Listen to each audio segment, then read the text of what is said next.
Asa na bang bahay ni Zuna? Nagkaligaw-ligaw na ako nito.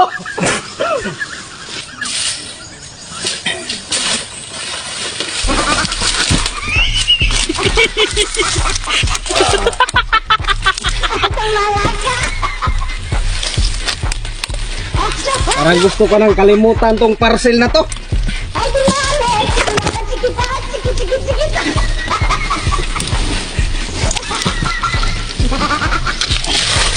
Pero tuloy pa rin tayo kasi trabaho to.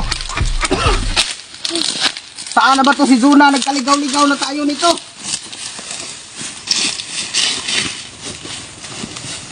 Asan na? Zuna! Asan bang bahay mo? Parcel mo dumating na! Yan ang mahirap sa mga mag-order ng parcel. Mag-order ng parcel, hindi magsabi kung anong maayos na address. Ang hirap pa naman ng signal dito. Walang signal, kaya kailangan tayong umakyat dito. Naku, parang gusto ko nang tigilan tong parcel na to. Kailangan pang umakyat ng nyug para lang magka-signal.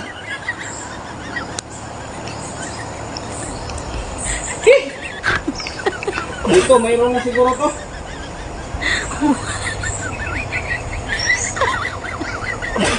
Buti kung... Ay, ito na. May signal na. Buti kung sasagot ng Zunang ito. Nagkaligaw-ligaw na ako kung saan-saan ako dumating. Ito na, nag-rain na. Naku, ayaw pang sagutin. Ayaw pang sumagot. Zuna! Sumagot ka! Hirap na ako sa parcel mo! Ano bang nangyayari sa'yo? Magbigay ka sana ng insaktong address. Nagkaligaw-ligaw na ako! Alam mo siguro yung pinagdaanan ko. Kung makikita mo lang yung pinagdaanan ko. Kaya sumagot ka na, Zuna!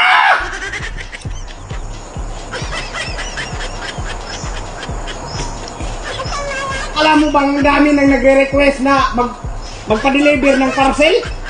Pati mga sa ibang bansa nag-request na silang pa-deliver ng parcel? Teka lang.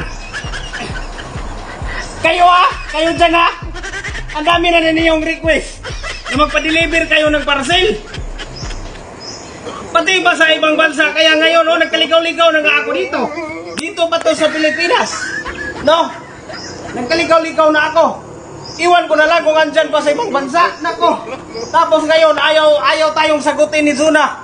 Baka i-cancel to. Nako, ito na yung mahirap. Kasi hindi siya nagbigay ng insaktong address.